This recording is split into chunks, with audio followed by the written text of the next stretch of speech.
Good. I too am happy to be able to speak on this bill here this evening, last County, and I want to send my good wishes first of all and Kate O'Shea's to the Minister for Justice herself, and wish her well, and indeed say I'm delighted to get time to speak on this bill. But it just strikes me, looking at the bill and reading and listening to the Minister, that when it comes to European masters, when they want something done, we jump and they say we ask how high, and we jump as high because we have many pieces of legislation languishing in the bowels of the Department of Justice at this stage that are not implemented at any stage. I know you're new at a start, and I wish you well as well. And I often worked and debated here and other areas with your dad, and I wish him well. Minister, look, this piece of legislation, is necessary. Any way we can stop fraud or crime is very, very important, and I support that. And I want to say as well that I am supporting and talk to Naughton's amendment. And I want to compliment him and his group, and indeed, and talk to Tobin for bringing forward a bill in relation to the theft of our canine friends. It has become a mean and low and very, very difficult trauma for many families, especially during lockdown. And to see gangs going around and they put one cable tie on a gate, or two cable ties on a gate, or three dogs to be stolen, for the next crowd to come along to know where the dogs are. Now they have different colour codes for different type dogs and everything. And so it is very sinister and very organised and very profitable, obviously. And the fact that this is not a crime, so I hope the government will accept this amendment, that it's not a theft of property, which we have thousands of them every day of the week, but it's a theft of something very special. Just think of the dogs. One man and his dog. Just myself, I love the sheep dogs, and I love to see him walking with sheep, and children then, or autistic children, or blind dogs, or whatever. The bond that's built between the dogs and their owners is just phenomenal, and they've been trained, and I salute the groups, the charities that are involved in training those dogs as well. And there's a huge demand from autistic children, now more so than ever, when the schools are down to, when the special needs classes aren't taking place. So anyway, we can strike that out. So I hope that the government will be on that, watching that, and will accept this amendment. Minister, also in relation to this piece of legislation, and European Commissioner wants us to do it, and they have looked at it and studied the documents we got. They have recommended two courses of action, and one is primary legislation. And here we are. When we're crying out for legislation, I raised the day with the Taoiseach.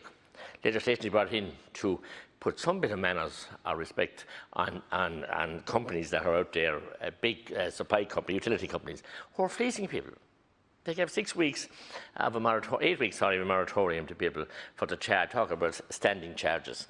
And I've been inundated all afternoon with calls from companies big and small in relation to legislation here, because we can bring in all this emergency legislation, but in the middle of a pandemic we can bring in this legislation here, which is interesting to my mind, but that's a simple, short piece of emergency legislation to be extended, that utility companies cannot charge people when their business are closed.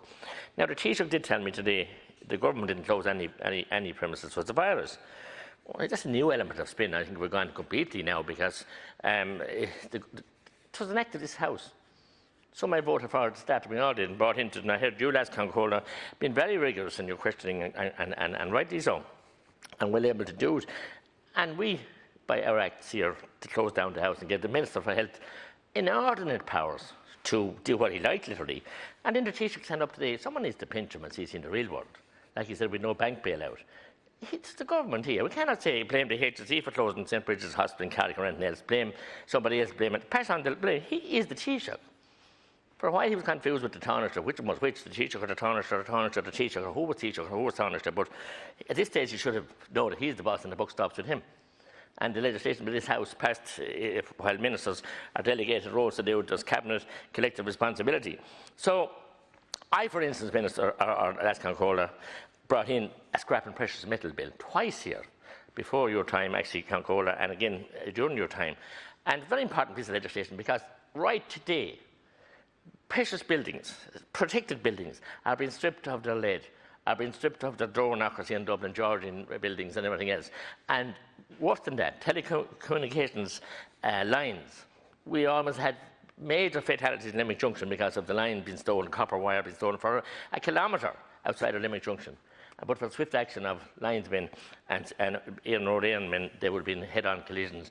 And that bill wasn't. It was rubbish, the first one by Minister Shatter. We asked them to amend it, we amended and brought back another one. No. That was, and the simple measures was the traceability.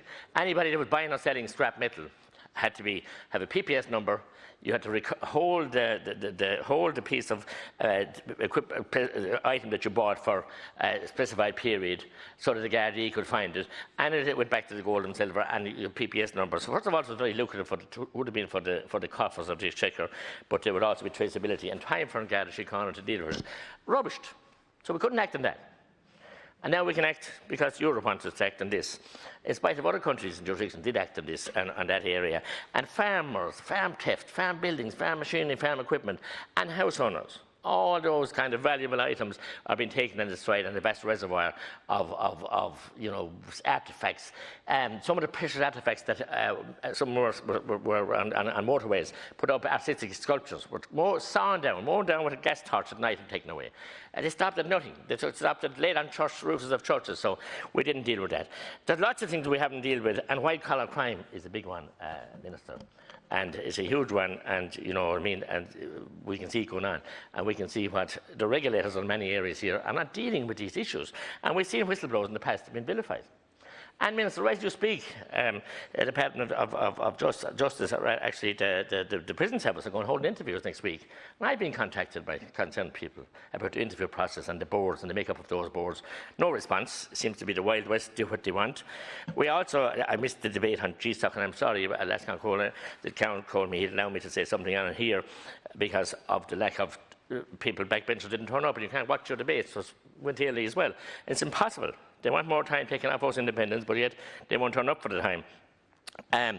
Again, GSOC and the Garda Ombudsman Commission before that, great, nice name, do some good work, 7 years, but they need to be revamped and they need to be refocused there, because what I want every Garda to be held accountable, and indeed are some not very accountable, have been in the past, and I had those issues myself with a Garda station in Dungarvan, County Waterford, but they need to be held to account. And I have often been contacted by guards, and some are retired now, that were caught in an accident and they hadn't a squad car to go, or a squad van, and some deputies mentioned earlier about the lack of resources. And GSOC could land in the field in a helicopter. The GSOC investigation, because where there's a member of Garda Síochána involved in an accident on or off duty, they have those powers.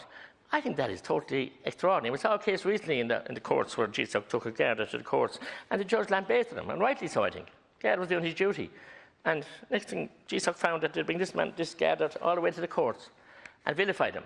He was cleared, thankfully, and the GSOC were admonished by the judge. So we need a review. We set up these bodies, quangos most of them, and they get in there, and their boards on them. We appoint 2 new members of the board today. I don't know who they are or what they are, more power to them, but there has to be accountability, and there has to be a comeback, and there has to be some respect for the law as of the land. That some of these quangos get in and they just seem to be there, and the RSA at the moment are one of them. They're just doing what they like. People with licences, tests, with pure blackguarding of ordinary citizens.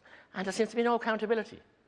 No one held the RSA board. I don't see the chairperson out on the television complaining about the testing. The test centre in Tipperary in Clonmel, in my town, is the Wild West. Young people are being penalised unfairly. 4 tests were cancelled yesterday morning because of the frost, despite the fact that driving instructors were able to drive and the testers drove to work, and the people who drove with their parents who take a day off work in these hard times to bring their young one to get a young person sooner by. And then at 2 o'clock in the day, when the testers decided they were sick, to go home and let people with appointments that they waited months for spend a fortune on lessons with very good tutors. And this is blackguarding of the highest order, and it's driving people to their brink. And could drive them over the top, young people that have tried 2 and 3 times to do a test and get a blackguarded like that. It's not acceptable. And we've there's no redress or no place to go. So there are many areas of legislation, Minister, in your career as Junior Minister you could look at in Ireland. We don't have to wait till the High Masters in Europe say, hey, do this, we want this. We're wonderful Europeans. We're wonderful at doing up. And there are many areas in European law that you won't bring in at all because they would suit the Irish citizens here. So it's time that we served the people we were elected to serve, and we left our masters wait, because when we wanted to bail out, we got little support and solace. So there are many, many areas in the Department of Justice, and I could go on for an hour, last Concordia, but I won't, and talking about them. But as I said, the scrap and precious metal bill tried gallantly twice to do it. I had the same with the sulky racing bill. There's murky industries there that we would want to touch. Dance around them. Good, my good. Last